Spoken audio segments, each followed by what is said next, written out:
ان کا جو تعلقات ہیں ڈپلومیٹک ریلیشن شپ یہ اسٹیبلش کیے جائیں ود اسرائیل. اور اس میں ہم نے دیکھا کہ یونائٹڈ عرب ایمریٹس نے اس میں اہم کردار ادا کیا. انہوں نے اپنے جو ڈپلومیٹک ریلیشن شپ ہیں وہ ود اسرائیل اسٹیبلش کیے. لیکن جہاں تک بات تھی سعودی عرب اور اسرائیل کے تعلقات اسٹیبلش کرنے کی، وہ پریزیڈنٹ ٹرمپ اس میں ناکام رہے، کیونکہ ظاہر سی بات ہے کہ سعودی عرب اپنے آپ کو مسلم دنیا کا لیڈر سمجھتا ہے، اور وہ فلسطین کی جو کاز ہے اس میں بھی اپنے آپ کو وہ لیڈر سمجھتے ہیں. اور جب تک فلسطینیوں کے لیے ان کے جو حقوق نہیں مل جاتے، یا ایک اسرائیل ایک آزاد ریاست فلسطین کا اس کو تسلیم نہیں کرتا، تو یہ سعودی عرب کے لیے اپنی عوام میں یہ سارا آئیڈیا سیل کرنا یہ بہت مشکل ہے. اور اس لیے وہ جو اگلا اس کا مرحلہ تھا کہ یو اے ای اور کچھ اور جو عرب ممالک کے بعد اسرائیل بھی ریکگنائز کرے گا، سعودی عرب بھی ریکگنائز کرے گا اسرائیل کو، وہ منصوبہ پھر آگے نہ بڑھ سکا. اور پھر اس کے بعد جب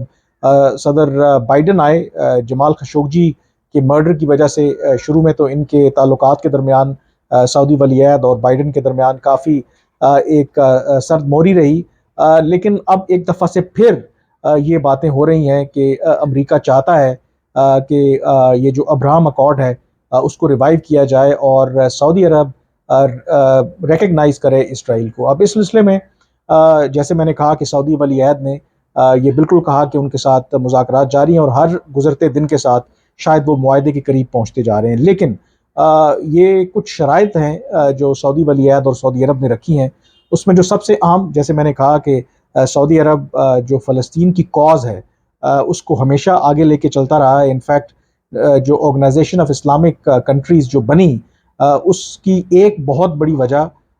اسرائیل اور فلسطین کا تنازع ہی تھا، اور اس میں عرب ممالک اور خاص کر کے سعودی عرب نے مرکزی کردار ادا کیا. اب جو شرط سعودی ولی عہد نے رکھی ہے اس میں ان ڈیٹیل تو انہوں نے نہیں بتایا، لیکن یہ ضرور کہا ہے کہ اسرائیل کے ساتھ جو سفارتی تعلقات ہیں ان کو ریکگنائز کرنا یہ اس بات سے مشروط ہے کہ فلسطینیوں کو ان کے حقوق ملتے ہیں یا نہیں ملتے، اور وہ اپنے ملک میں ایک خوشحال اور خوشی کی زندگی گزار پاتے ہیں یا نہیں پاتے. تو اس کا مطلب ہے کہ جو ایک کنسیڈرڈ ویو رہا ہے کہ اسی صورت میں اسرائیل کی ریکگنیشن ہو سکتی ہے کہ جس میں فلسطین کو ایک آزاد ریاست کے طور پر تسلیم کیا جائے، اور ایسی انوائرمنٹ کریٹ کیا جائے، یا جو جن علاقوں پر فلسطین کے اسرائیل نے قبضہ کر رکھا ہے وہ اسرائیل کو دے دیے جائیں. لیکن جو اسرائیل کی حکومت ہے، ابھی جو پرائم منسٹر نیتن یاہو، شاید اتنی آسانی سے یہ بات نہیں مانیں گے.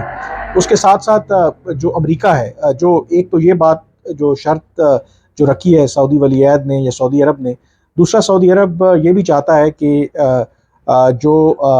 سیکیورٹی گارنٹیز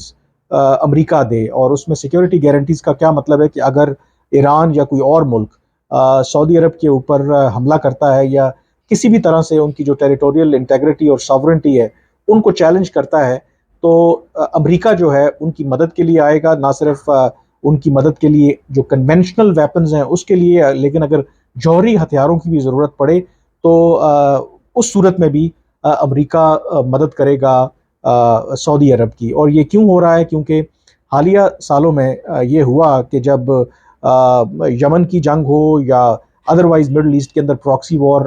جو چلتی رہی ہو، اس میں اس طریقے سے سعودی عرب کو یہ گلا رہا ہے کہ امریکہ اس کی مدد کے لیے نہیں آیا. مثلا ارامکو کے اوپر بہت بڑا حملہ ہوا، حوثی باغیوں پر الزام عائد کیا جاتا ہے، اور سعودی عرب کہیں کہیں سمجھتا ہے کہ اس کے پیچھے ایران تھا. اس کے بعد سعودی عرب کا خیال تھا کہ امریکہ ان کی مدد کو آئے گا، وہ نہیں آیا. اور پھر اس کے بعد ہم نے دیکھا کہ سعودی عرب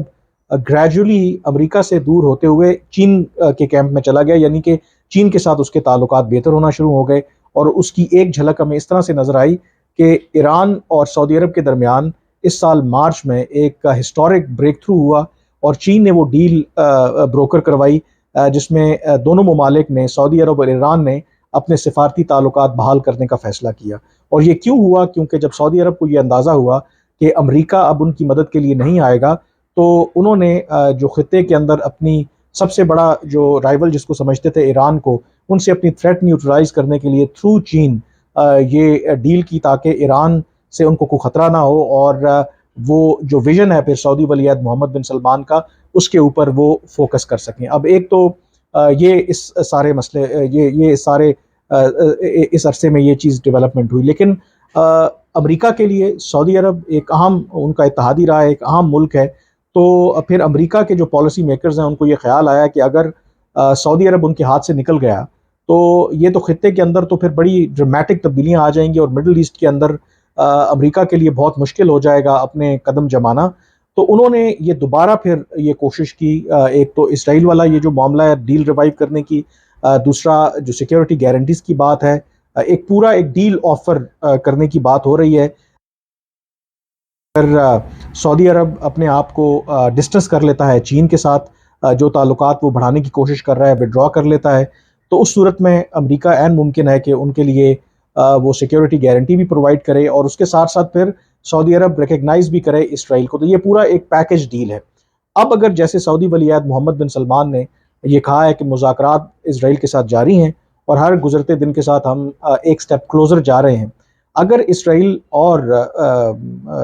سعودی عرب کے درمیان کوئی معاہدہ ہو جاتا ہے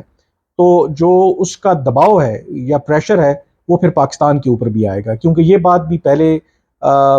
گردش کرتی رہی ہے کہ جیسے یو اے ای نے جب ریکگنائز کیا اسرائیل کو، تو یہ بھی سعودی عرب کی ہی ایک اسٹریٹجی تھی کہ بجائے اس کے کہ وہ خود پہلے یہ انیشیٹو لیں، اگر اس طرح کے خطے میں جو ممالک ہیں اگر وہ پہلے ریکگنائز کر لیتے ہیں اسرائیل کو، تو پھر ان کے لیے اسرائیل کو تسلیم کرنا قدرے آسان ہوگا۔ اور اسی طرح سے جو سعودی عرب کا ایک ماننا ہے کہ پاکستان جیسا ایک اہم جو ملک ہے، واحد اسلامی دنیا کی نیوکلیر طاقت ہے، اگر پاکستان اسرائیل کے ساتھ تعلقات اسٹیبلش کر لیتا ہے تو پھر سعودی عرب کے لیے آسان ہوگا اپنے عوام کو یہ بتانا کہ دیکھیں اب تو جو خطے کے نہ صرف اہم ممالک بلکہ پاکستان جیسا بڑا دنیا کا مسلم ملک جس کے پاس نیوکلیر ویپنز ہیں، اس نے بھی اسرائیل کو تسلیم کر لیا ہے، تو ہمیں اب پھر اس میں انتظار نہیں کرنا چاہیے۔ تو اس کی امپلیکیشنز پاکستان پر ڈیفینیٹلی ہوں گی، اور اس لیے بھی ہوں گی کیونکہ اگر اس وقت پاکستان کی معیشت کو آپ دیکھیں تو ہم جو ایک اکنامک ریوائول پلان لے کر کے آ رہے ہیں، جس میں اسپیشل انویسٹمنٹ فیسیلیٹیشن کونسل ہے، جس میں ہم نے گلف کنٹریز خاص کر کے سعودی عرب اور یو اے ای سے سرمایہ کاری اپنے ہاں لانی ہے۔ ہم سعودی عرب سے کہہ رہے ہیں کہ وہ گوادر کے اندر $12 ارب سے ایک آئل ریفائنری کا قیام عمل میں لائیں، پھر ریکوڈک کی جو مائنز ہیں اس کے جو شیئرز ہیں وہ سعودی عرب خریدے، پھر زراعت کے اندر آئی ٹی مختلف شعبوں کے اندر سعودی عرب اور یو اے ای جو ہیں وہ سرمایہ کاری کریں۔ تو وہ کہتے ہیں نا کہ دنیا میں کوئی there are no free lunches, تو اگر آپ خطے کے اندر جو ایک دوسری ڈیولپمنٹ ہو رہی ہے جس میں سعودی عرب اور اسرائیل معاہدے کے قریب ہیں، امریکہ کوشش کر رہا ہے، اور پھر اگر سعودی عرب پاکستان کے اندر اربوں ڈالر کی سرمایہ کاری کرتا ہے، جیسے آرمی چیف نے حال ہی میں لاہور اور کراچی میں جو بزنس کمیونٹی ہے ان سے بات کرتے ہوئے یہ انکشاف کیا یا دعویٰ کیا کہ وہ توقع کر رہے ہیں کہ اگلے 2-3 سالوں کے اندر سعودی عرب اور یو اے ای سے کم از کم $70 ارب کی سرمایہ کاری پاکستان میں ہوگی۔ تو اگر اتنی بڑی جو رقم یا اتنی بڑی سرمایہ کاری پاکستان میں ہوگی تو یقینی طور پر کچھ جو اسٹریٹجک جو فارن پالیسی کے ایشوز ہیں اس حوالے سے بھی پاکستان کو کہیں نہ کہیں لگتا ہے کہ کمپرومائز کرنا پڑے گا۔ تو یہ اب جو سچویشن ہے ایوالو ہو رہی ہے۔ آئی ایم شور کہ پاکستان کے اندر جو بھی فیصلہ کرنے والے ہیں، تمام سٹیک ہولڈرز ہیں، وہ ان تمام ڈیولپمنٹس کو بڑی باریک بینی سے دیکھ رہے ہوں گے کہ آج اگر ہم سعودی عرب اور یو اے ای سے اتنے بڑی سرمایہ کاری کی توقع کر رہے ہیں، اور پھر سعودی عرب کی جو اور یو اے ای کی جو ایک اپروچ ہے خطے کے اندر، کیونکہ اس میں ایک اور بہت بڑی وجہ یہ بھی ہے کہ ایک اہم جو یو اے ای کے وزیر ہیں انہوں نے حال ہی میں ایک بیان دیا کہ اب جو یو اے ای ہے اور جو گلف باقی عرب کنٹریز ہیں وہ جیو اسٹریٹجک ایشوز سے وہ اب بڑھ رہے ہیں جیو اکنامکس کی طرف، یعنی کہ وہ اپنے جو معاشی اور اقتصادی مفادات ہیں ان کو سامنے رکھتے ہوئے پالیسیز بنا رہے ہیں، اور اگر ان معاشی اور اقتصادی پالیسیز میں ان کو یہ فائدہ نظر آتا ہے کہ اگر اسرائیل کو ریکگنائز کریں تو ان کو فائدہ ہوگا، تو وہ فیصلہ کرنے میں پیچھے نہیں ہٹیں گے۔ یہی ایک وجہ ہے کہ جو ہمارا پڑوسی ملک بھارت ہے اس کے ساتھ جو ہمارے عرب دوست ممالک ہیں ان کے تعلقات جس تیزی سے گرو کر رہے ہیں، اس کی بہت بڑی وجہ یہی ہے کہ یہ جو ہمارے عرب دوست ممالک ہیں وہ اب پیورلی جو تعلقات ہیں دوسری بھارت کے ساتھ یا کسی اور ملک کے ساتھ، اس کو purely as a business venture کے طور پر دیکھتے ہیں. تو اس لیے آئی تھنک ان ڈیولپمنٹس کے اوپر پاکستان کو کلوزلی نظر رکھنے کی ضرورت ہے، اور اگر اسرائیل اور سعودی عرب معاہدے کے قریب جاتے ہیں تو یقینی طور پر اس کی امپلیکیشنز